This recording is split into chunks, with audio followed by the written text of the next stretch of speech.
This is a question and answer satsang, and Swami Brahmananda collected the questions and he's going to ask them, and I will do my level best to answer them. So now we are going to start. Om.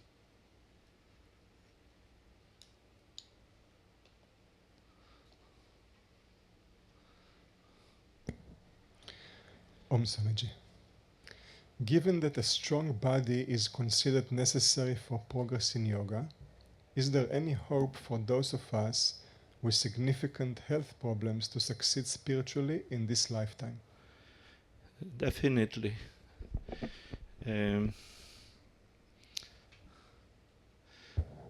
Swami Sivananda said that difficulties are blessings in disguise. Those among us that are stronger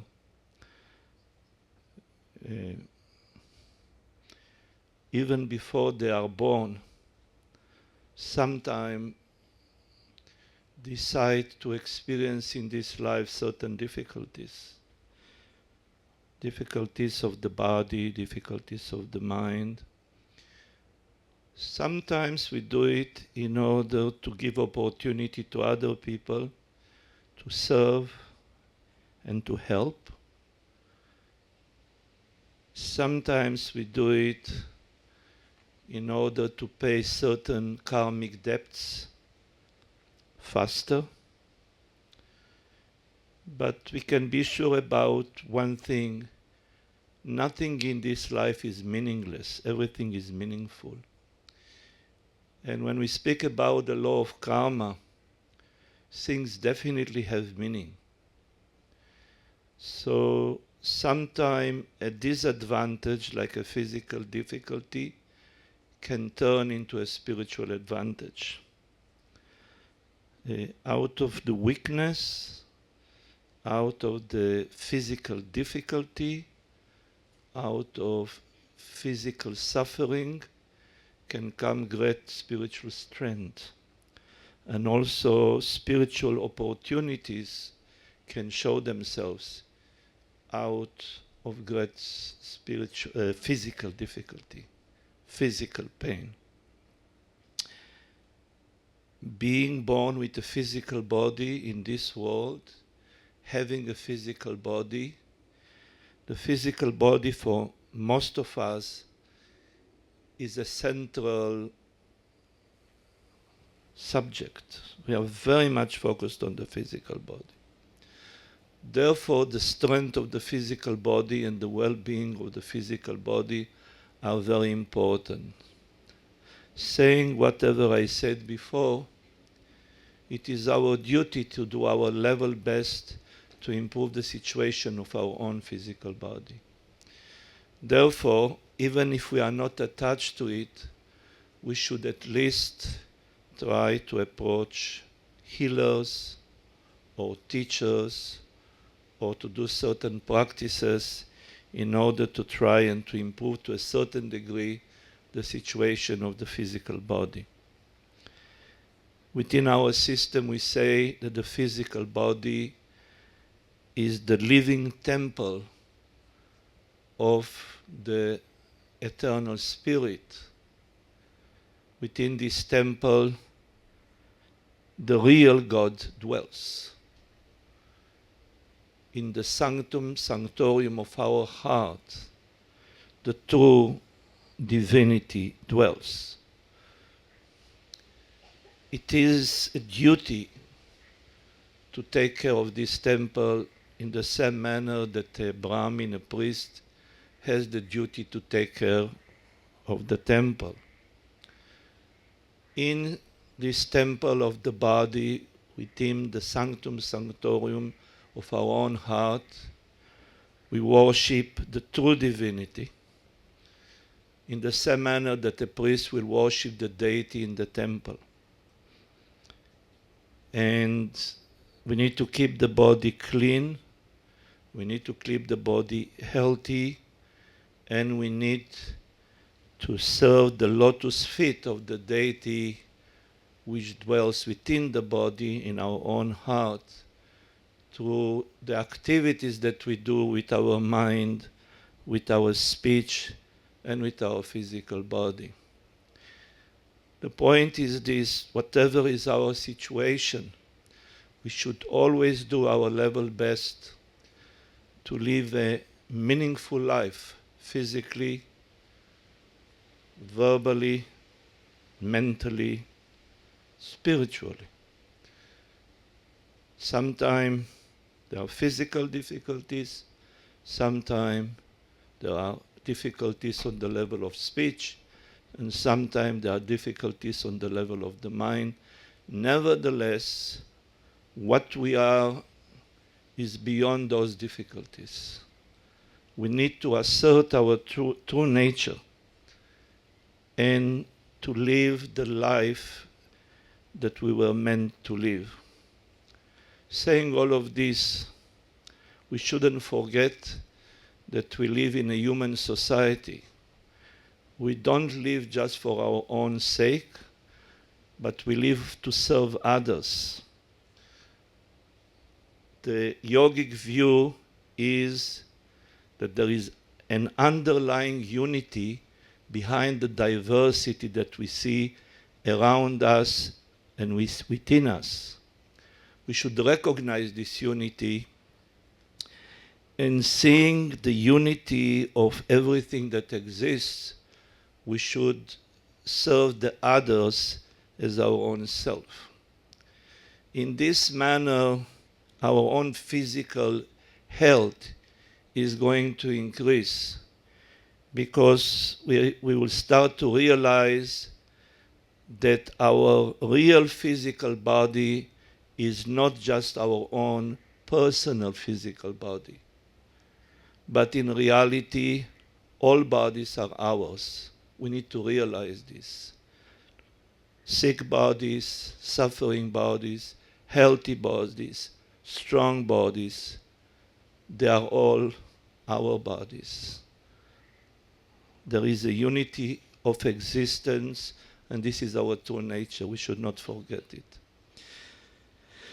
Living in this awareness, we will become healthier and stronger also on the physical level. And our weakness will become our strength. Okay.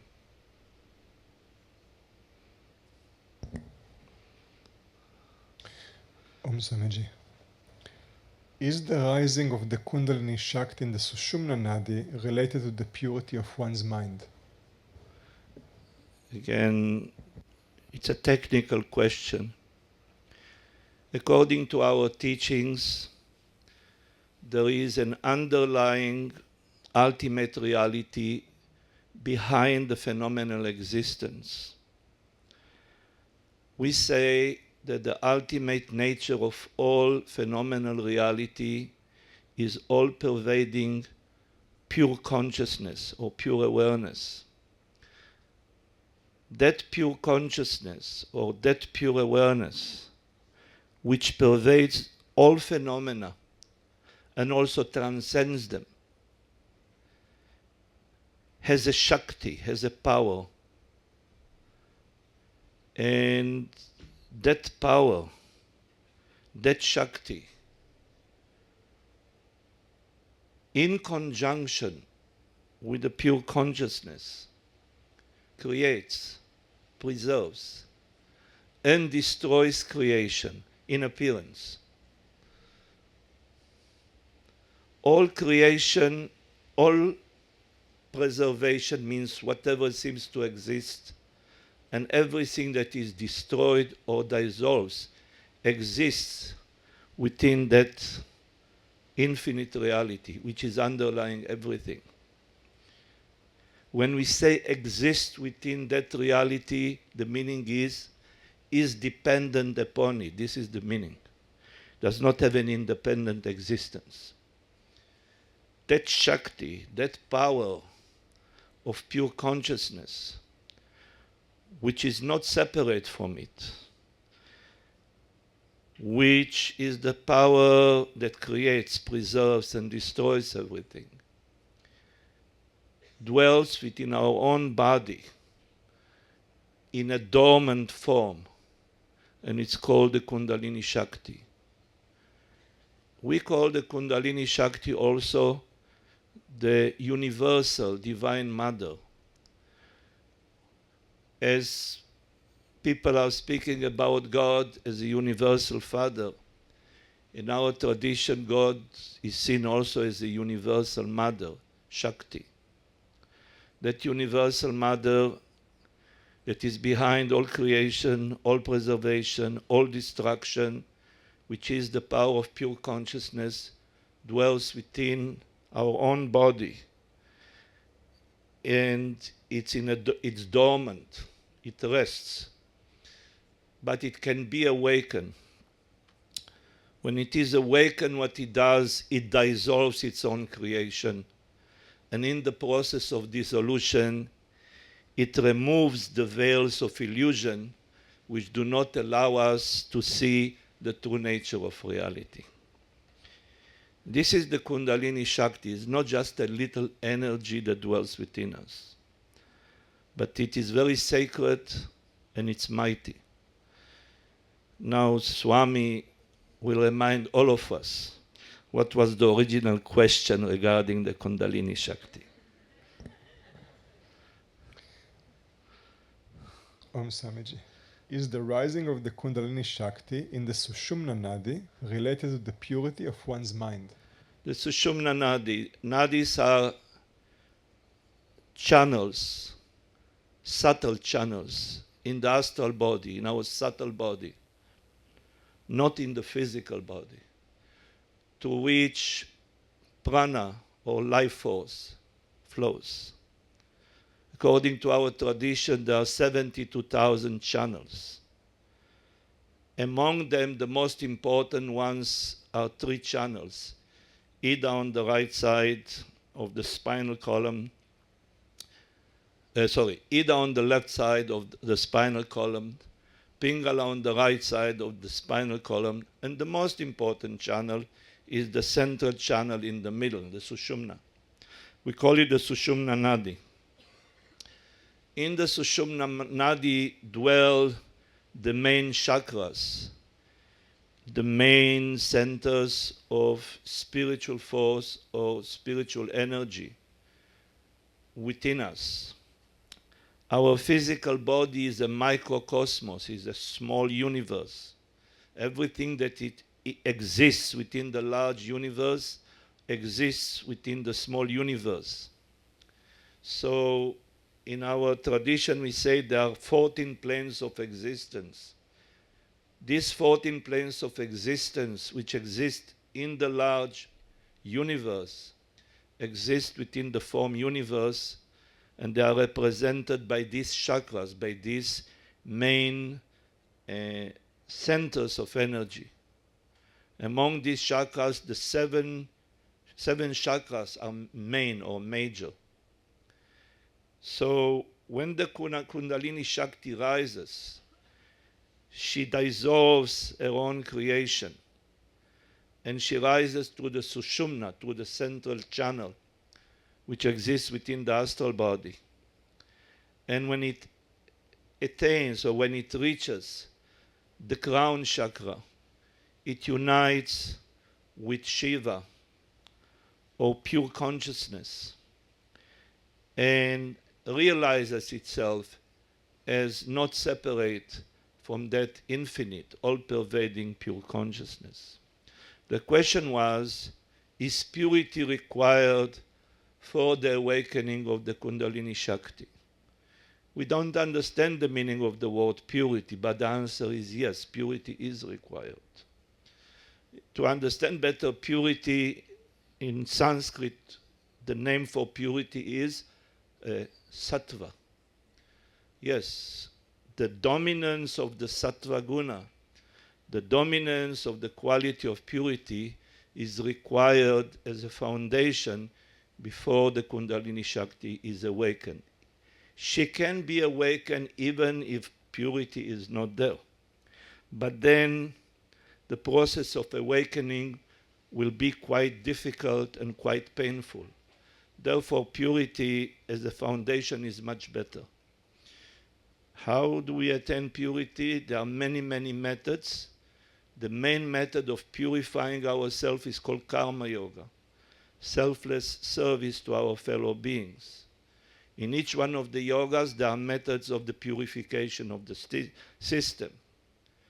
In bhakti yoga, we purify the mind through devotional practices.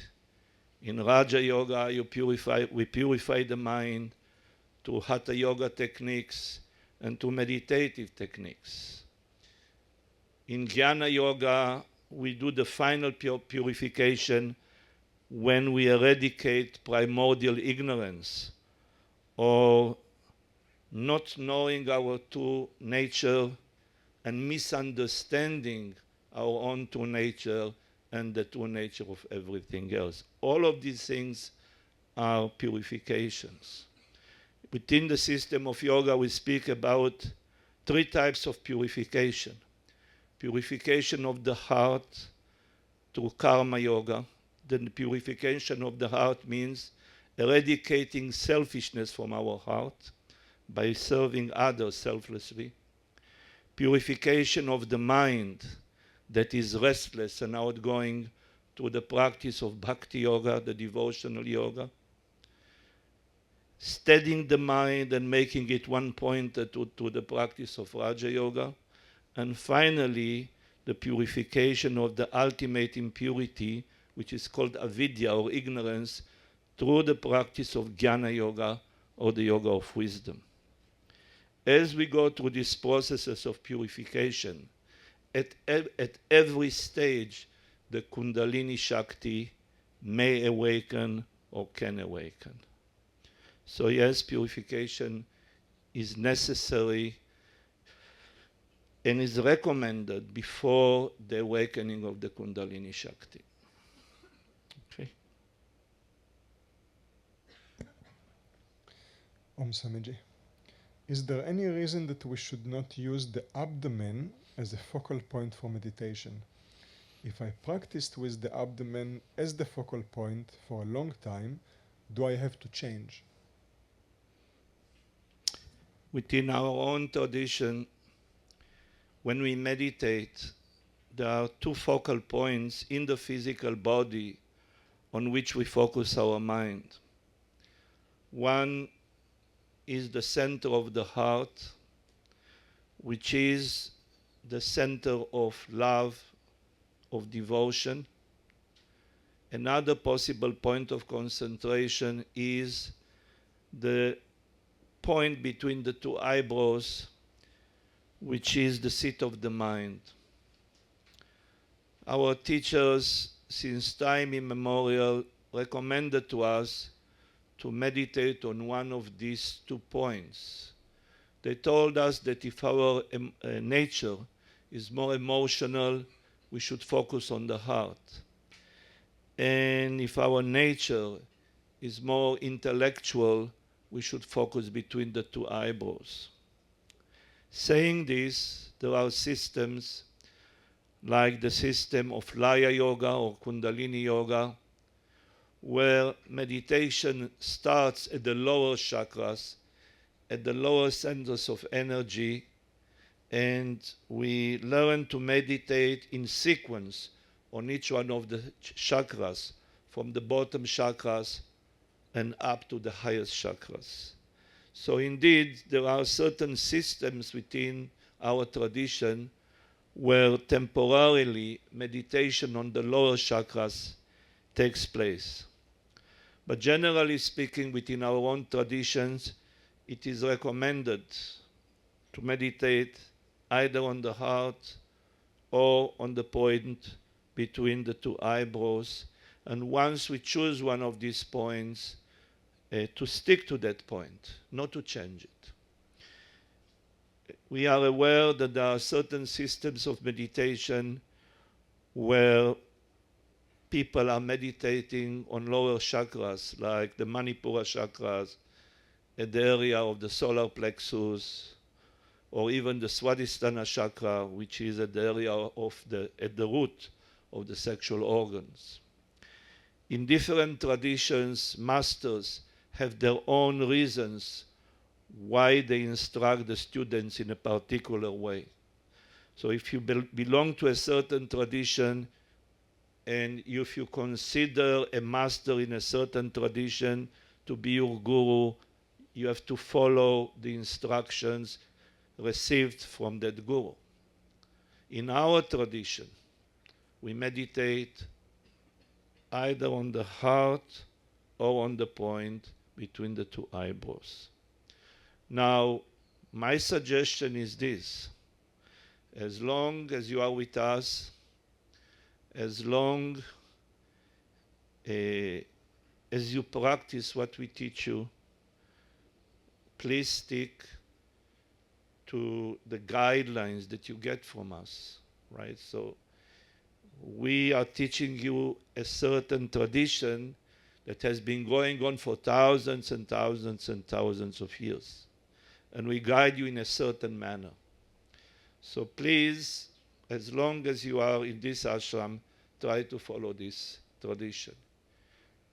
You may decide that this is the tradition that you want to choose, then you will continue in this way. On the other hand, we do respect other traditions. We understand that there are also other ways, but we recommend not to mix traditions. We do not mix ways.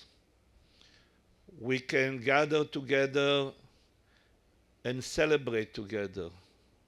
And in fact, Swami Vishnudevananda and Swami Sivananda were like this. People from different religions, different spiritual traditions, were gathering together. We're celebrating together. We're learning from each other. We're loving each other. But our recommendation is not to mix systems. So when you follow a system, follow it. Don't mix it with other systems. So when you follow the teaching that we are giving you here, don't mix it with other systems. This is not our recommendation. To the contrary.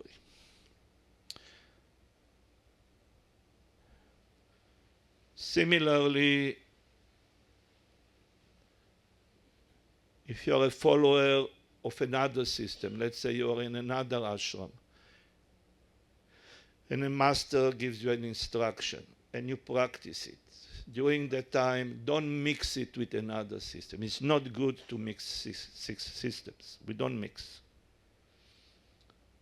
That's what I can say. Okay. Swamiji, during the yoga teacher training course and the advanced yoga teacher training course, we transform our perception about life so much that it is sometimes hard to go back to our lives and try to be normal and keep on going with our work, relationships, etc., as if nothing had happened. What advice can you give us as in how to integrate both worlds together? So sometime Swami Sivananda would say, now you are leaving the small ashram and you are going out to the big ashram. Much more difficult. And he would say, turn your room into a forest, right? So this is a forest. You can see here we live in a forest. This is an ashram, and I think we have about 800 trees more. It's a forest. It's a hermitage. So now you go home. You have a house. Swami Sivananda would say, to choose a corner of your house and to build a meditation room, a small meditation room. You can set there an altar. And he said to keep it under lock and key. In other words, of course, if the members of the family meditate and so on, this is wonderful. But otherwise, the idea is to keep the vibration in that meditation room. You can do the arati once or twice a day. And you can meditate there, you can chant, you can do your practices. Then Swami Sivananda would say, create a daily routine and keep a spiritual diary. So you can get advice from your teachers before you leave. You can approach Swami Brahmananda, for example, and ask him to help you to design a small daily routine for when you are going home. The daily routine depends on your life, how much time you can dedicate for this practice when you are not in the ashram. And then, together with the daily routine, there should be a spiritual diary. Before you go to sleep, you should have a review of the day and see what of the daily routine you actually practice this day. And then you can send your spiritual diary once a week or once a month. Let's say if Swami Brahmananda gave you the daily routine, then you send the spiritual diary to him. And he is very busy, but he's a Swami. And for a Swami, what else is there to do? Isn't it? So, and the thing is, don't take decisions which are too big, because it's better. In the Bhagavad Gita, Lord Krishna advises Arjuna, and he says, little by little, he talks about the practice, little by little, if you follow this practice, you are going to achieve the highest goal. Little by little. Don't take decisions which are too big. It's better to decide to do a small routine. And once you are established in that routine, you can try to increase it. So this is one thing. The second thing is satsanga, to associate with great souls, with teachers, and with other spiritual practitioners, because this will give you a lot of support. Sometimes you may be in a city where there is a yoga center. Then I would advise that you go to the yoga center and take classes, participate in satsangs, and study. And most importantly, if you're a yoga teacher, teach. If you cannot teach, you can wash the dishes, you can cook, you can do lots of things. You don't have to do it every day, but at least once a week, twice a week. This will keep the connection with the lineage alive.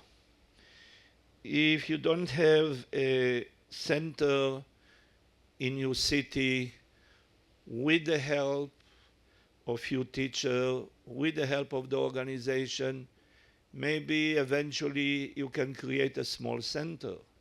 You can become an affiliated teacher like this. The third thing is, if you cannot have physical satsanga, at least you can have a virtual satsanga. Nowadays, everything is virtual. So you can have a virtual satsanga. You can keep the contact. You should keep it. It's very important. Satsanga, this association is most important.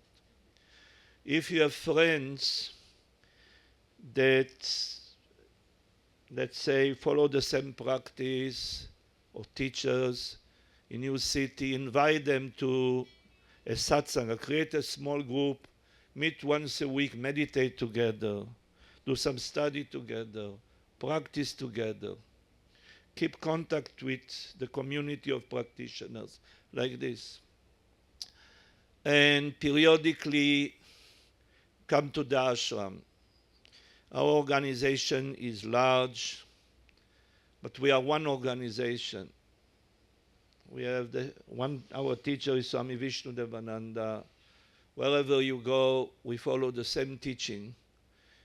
So come to the ashram periodically and re-energize yourself, re-inspire yourself, refresh your connection to the lineage, take more advanced courses, teach, do some karma yoga, keep this thing alive. This is my suggestion, and this is my advice.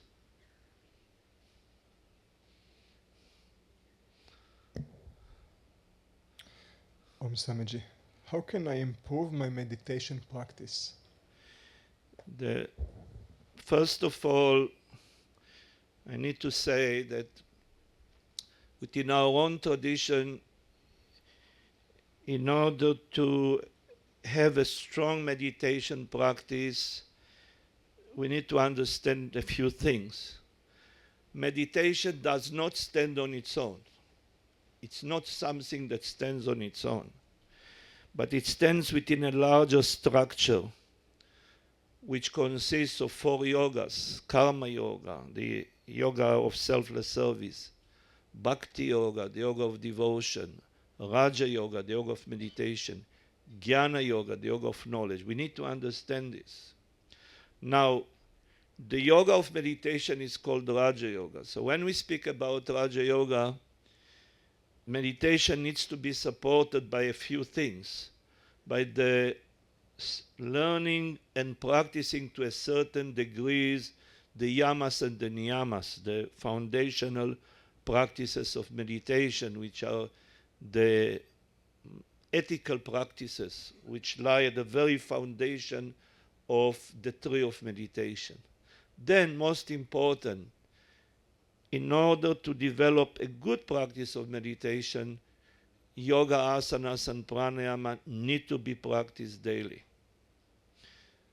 And then, because of this super practice, of this foundational practice, the upper structure of withdrawal of the senses, concentration, meditation can become successful. Then when we come to the actual practice of meditation, 2 things are important. One is regularity. The regular practice of meditation will advance the success in meditation. In the Raja Yoga Sutra, it is said that progress comes faster to a person whose desire is more intense to attain samadhi, to attain the higher levels of consciousness. So, first, regular practice of meditation. And second is non-attachment, not to be attached to the fruits of the practice. So 2 things: regular practice on one side, non-attachment to the fruits of the practice on the other side. This is very crucial. We need to understand non-attachment. Non-attachment is a very important practice within the yoga of meditation. And we need to understand the importance of regularity of practice. The foundation of progress in meditation is to get proper guidance from a teacher. If we can be initiated, this is the best. And if we can get the proper technique of meditation, this is very good. Then periodically, we need to get advice from our teachers. I remember that Swami Vishnudevananda told us that food is very important for meditation, what we eat. Eating sattvic food or pure food, vegetarian food, in moderate quantities helps meditation. Prasad, food that is offered to God before we eat it, helps meditation. And what I learned from Swami Vishnudevananda is karma yoga, serving others, helps meditation tremendously. What I learned is that bhakti yoga, devotional practices, help meditation tremendously. For example, in my own view, the practice of puja helps meditation. And should not be taken lightly. Doing arati helps meditation. Learning to create a space where meditation is done in an easier manner. Creating a meditation room or a meditation space is very important. All these things you can learn little by little from a teacher and then implement them. These are not difficult things, but they need to be implemented gradually under the guidance of a teacher. If we do all of this, there will be success, and there is no doubt about it. But remember, meditation never stands on its own. It's always within a bigger structure, and we need to remember the bigger structure. Okay.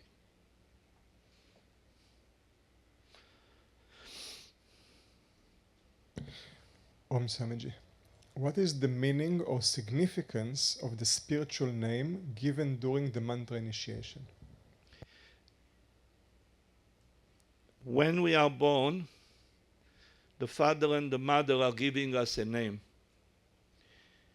That name is related to our worldly life, usually. If we identify with our name, and that name that was given to us by our father and mother, that gave birth to us, right? The birth that we received from the union of the father and mother when we were born is called the first birth. And then to life we identify with the name that they gave us. And there are many, many events that take place in our life which are attached to that name. So whenever someone calls us by that name, immediately that name is associated with our worldly life. Then, during the time of spiritual initiation, which in our tradition is called the second birth. You have the first birth and the second birth. First birth is given to us by the father and mother. Second birth is given to us by the guru. This is the spiritual birth. The spiritual birth is given to us during the time of the initiation. At that time, the teacher will give us a spiritual name. That name is related to the initiation, and that name will relate to our spiritual life, the life of practice that starts at the moment of initiation. So that name, which we call the spiritual name, will be associated with our spiritual life and with our spiritual practice. Whenever we hear that name, we will remember our teacher, we will remember our practice, we will remember our spiritual community, and so on. So these are two names, one related to our first birth and the second related to our second birth. And both are important because the importance of the first birth is that we did receive a physical body, which is absolutely necessary in order to attain what we call self-realization. And the importance of the second birth is that without initiation that we receive from our teacher, we cannot proceed successfully on the spiritual path. So both births are important and both names are important. One related to our physical birth and the other related to our spiritual birth.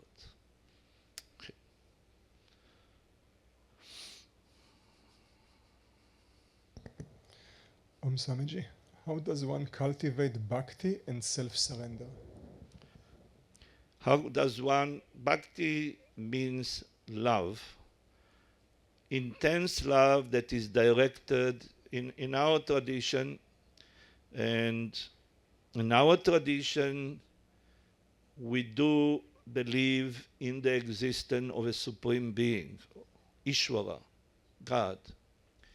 So in bhakti there is devotion or intense love that is directed towards God. God is not a being that is somewhere up in the sky. God dwells within our own heart as the center of our being. We say that the Atman, or the Self, which is our own essential nature, and God and the Guru are one and the same. We repeat this again and again.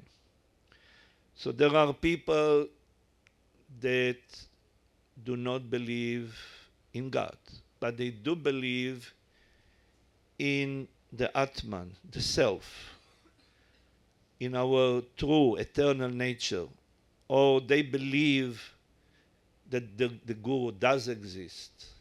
See? So people can direct the bhakti, the love towards God, or they can direct towards the guru, or they can direct towards the innermost reality, which is the self. Doesn't matter. The idea is that very intense love is directed towards a beloved, which is no different from our highest nature. And there is a way, there is a manner of how to develop that love. Bhakti is a part of love, of devotion, of joy, of divine ecstasy, and of divine transcendence, of God realization. There are many, many words. And being a yoga, it means that eventually the lover and the beloved become one. They may start as two, but at the end they become one. So there is a whole yoga that teaches us how to attain that goal. Self-surrender, Atmanivedana, it's the highest rung on the ladder of Bhakti Yoga. Bhakti Yoga starts with Shravanam.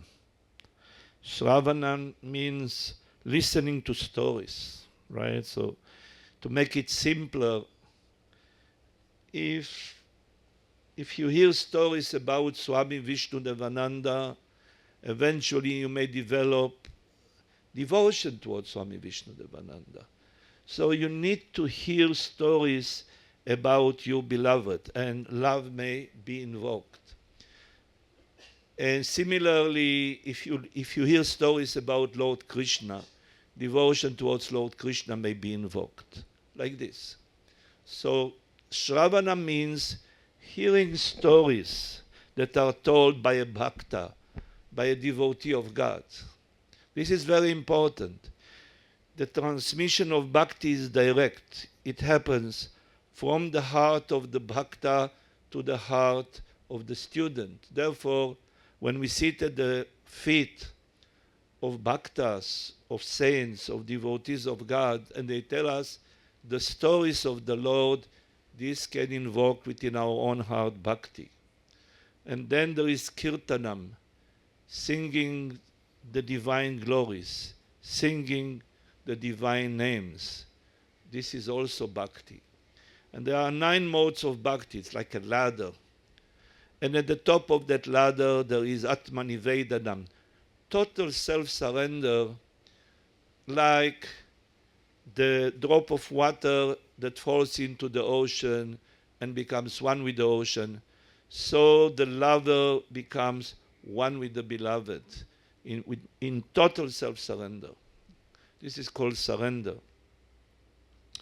And there is another thing that goes together with bhakti, and these are the bhavas. These are the devotional attitudes, like Shanta Bhava, which is a peaceful attitude, like Sakya Bhava, which is regarding God to be your best friend, similar to the relationship between Arjuna and Krishna, and like Madhurya Bhava, like the relationship between Krishna and the gopis, and so on and so on.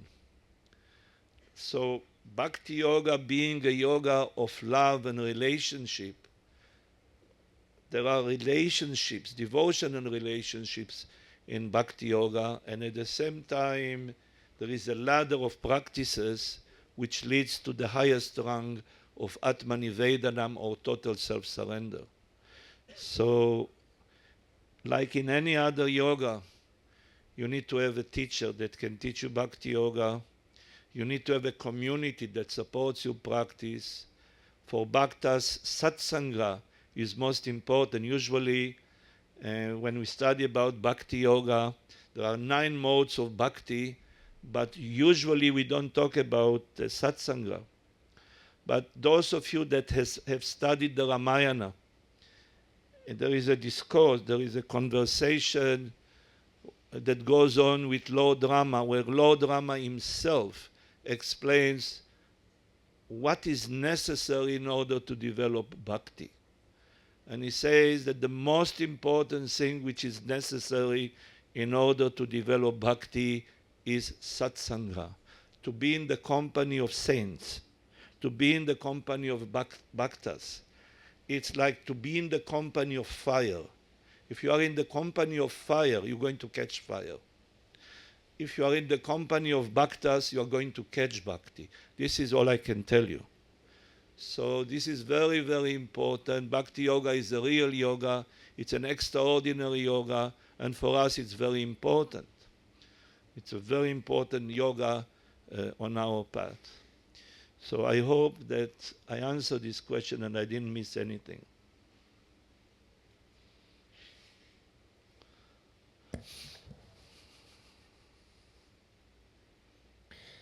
Swamiji, how does one determine one's dharma? How does one determine one's dharma? One's own dharma? Bhava. Dharma. Dharma. There are different, well, one's own dharma is called swadharma. Swadharma means that when we are born with an inherent duty that we need to carry.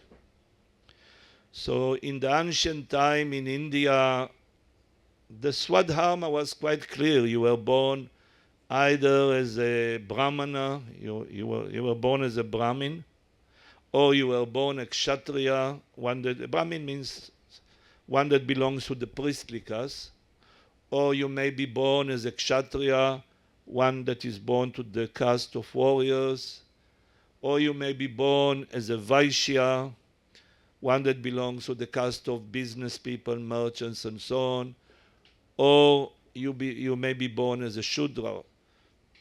Then, through life, you would go through 4 stages, which are brahmacharya. There will be a period of time when you are in a gurukula, in a hermitage, as a child, and you study with a guru. And there is a period of time when you are married. It's called the life of the householder. And there is a period of time when the married couple, when the children have grown, retire to the forest and become hermits. This is called the forest life, vanaprastha. And there is a time in the life of everyone, according to the ancient tradition, where the people, before living this earthly life, have to renounce everything and to lead the life of a sannyasi, of a renunciate. So once these things are known, it was known whether a person is a brahmana or a kshatriya. It was known whether a person was a brahmachari and so on. So it was very clear what is a person's dharma. Nowadays, when the castes are mixed, we don't know anymore who is a brahmana, who is a kshatriya, and so on. And it's more difficult to know what is our swadharma. Then we need some help.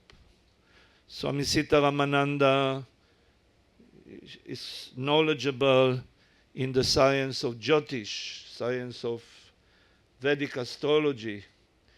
And with the help of Jyotish, for example, it can be determined to what varna, to what caste you belong, although you may not be a Hindu. You may not be a Hindu, you can still be a brahmana or a kshatriya and so on. And this helps to determine what is your duty. As for the ashrama, for the stage of life, it's not so easy. Because in the early times, a person will become a brahmachari at the age of 8. Today, a person may become a brahmachari at the age of 80. So it's not so simple. But still, if a person becomes a brahmachari, a student, or if a person becomes a sannyasin or a householder, it is known what are the duties. Also, those things that existed in India need to be translated to our own culture, Western culture, because the name of the dharma is Varna Ashrama Sanatana Dharma, means the universal dharma of castes, means Brahmana, Kshatriya, and so on, and stages of life. The point is, this is called the eternal, universal dharma. So in the Bhagavad Gita, it is clearly said that caste is not determined just by birth, but it is determined by karma and by guna. By karma means it is determined by the present life destiny, and it is determined by guna, by the inner structure of the person mind. What guna is predominant? Sattva, rajas, or tamas, and so on. So then Swami Shivananda says, when it comes to the question of your own swadharma, of your own dharma, you can consult your own teacher. You can consult your own conscience. You can consult the scriptures and so on. But the best, if you have a guru, you can consult your guru. If not, sometime a good Vedic astrologer can help you. If not, scriptures can help you. If not, you can see your own traits. Some people have an inclination to become teachers, to become meditators, to become spiritual practitioners, and so on, to study scriptures. Other people have a tendency towards politics, administration. Other people have a tendency towards business, and so on. According to these traits or inclinations, we can determine what may be the dharma of the person. So the thing is, either in an early stage of life or in a later stage of life, it's very important to try to determine what is our own swadharma. Sometimes people are already entangled in a way of life at a late stage of life, and suddenly they discover what is their life mission or their life vocation. Swamiji would say, it's never too late to follow your life mission or your life vocation once it becomes clear to you. Saying all of this, there are other aspects of dharma that we need to understand. Let's say that your vocation in this life is to be monastic, a renunciate, but you already have a family, you are married, you have children are still growing, and so on. It is not considered to be okay, abandon your family, abandon the children, and become a monk or a swami. In our tradition, this is not considered to be dharmic. Yes, due to your destiny, you discovered only at a later stage what is your vocation or mission in life. So you do what the ancients were doing. You bring the children up, and when it's possible, you start to lead the life of a hermit. The thing about the life of a hermit, that during the stage of hermitage, the couple together, they can go and live in an ashram. But there may come a point where a person is ready to take sannyasa. So the subject of dharma and adharma and swadharma, or a person's own dharma, is very important, and I think it's very worthwhile to invest in it, to learn, to investigate, to inquire, because a human life is short, and it's important that we know what is our life mission. Swadharma really relates to our life mission. And when we speak about swadharma, there are two levels to it, as Swami Shivananda writes. One level is karmic, it's purely karmic, that karmically our life mission may be the life mission of a businessman, and the purpose of the businessman is to increase the abundance and the wealth of society. Nowadays we are speaking about not to be greedy, but when you look at the ancient scriptures, when you look at the dharma of a Vaishya, you see The dharma of the Vaishya is to increase the prosperity of the community or the prosperity of society. It's not just his or her own prosperity. Similarly, if you speak about kshatriyas, kshatriyas' prime mission is to protect dharma, to protect the universal law, to protect the harmony that governs society and so on. So all these things are there. So this is one level of life mission. But then there is the highest level of life mission that Swami Shivananda speaks about. And he says that for every person, the ultimate mission in life is to attain self-realization. So this highest dharma should never be forgotten. And it is common to all. It is not common only to the Swami or to the brahmachari. It is also common to the householder. It is common to all. So this is what I have to say about dharma, adharma, swadharma, life mission, and so on. It's never too late to find out. I didn't look at my watch. It's not too bad. One more question.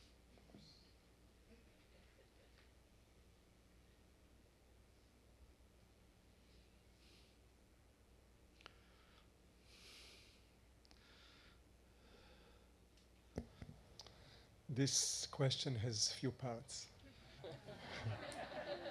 This is a trick question. That's right. Maybe you have a question without parts. No, I don't have. Is this the last question? Yes. Okay. Well, it has few parts.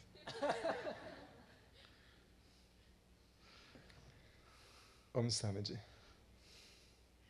Please tell us how you got on the spiritual path and how you came in contact with Swami Vishnudevananda, and what was it that convinced you to become his disciple, and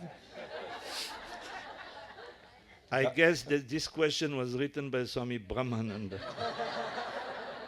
and does the guru recognize his or her disciple, or does the disciple recognize his or her guru? These are all the parts.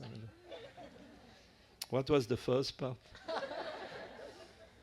The first part was, please tell us how you got into the spiritual path and how you came in contact with Swami Vishnudevananda, and what was it that Swami, convinced you? Swami.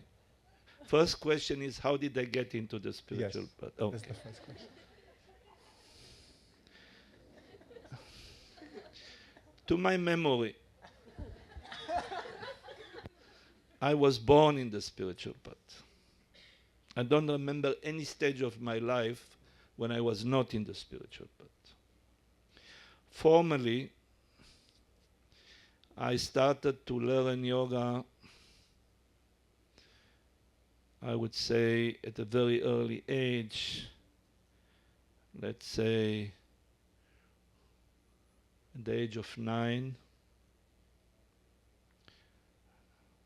maybe the age of 8, 9, and the person that introduced me to yoga was my uncle. Then, at the age of 9, I met Swami Venkateshananda, and he inspired me, and I continued in the path.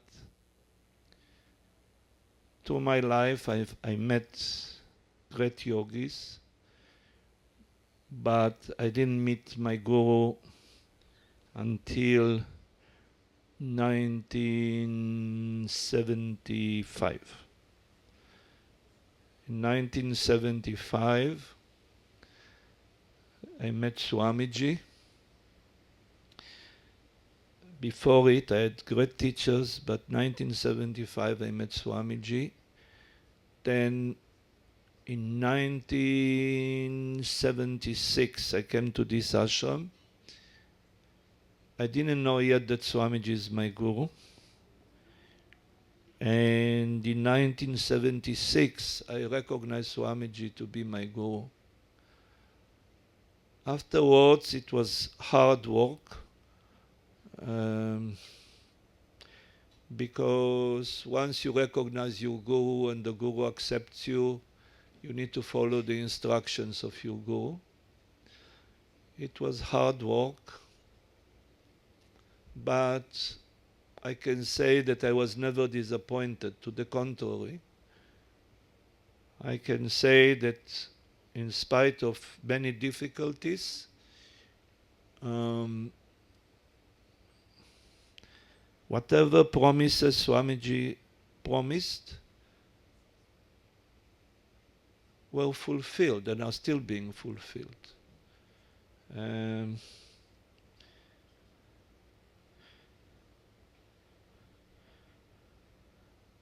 am still on my path.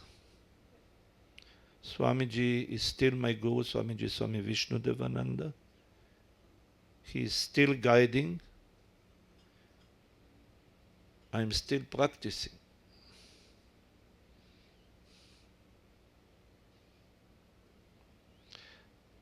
I am fortunate to be in Swamiji's ashram within this family, which is called the Sivananda family, this organization, to be in Swamiji's ashram.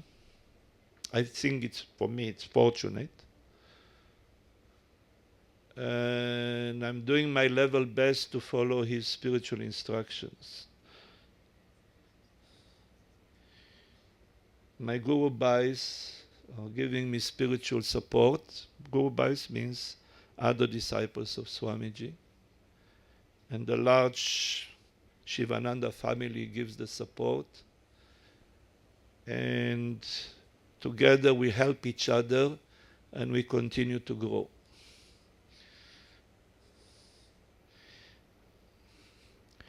I don't know how many parts that thing has, but probably I answered most of them. No, Swamiji, no.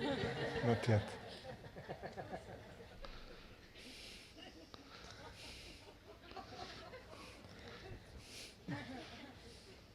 Okay, Swami. I'm trying to say good night, but do it fast. Okay.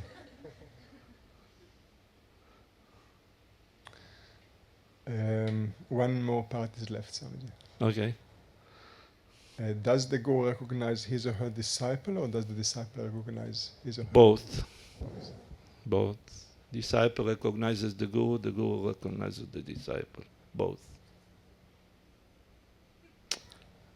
Now it's okay? Yes, sir. All right. So, I think we have completed it. I'd like to thank all of you for this satsang. Om Tat Sat.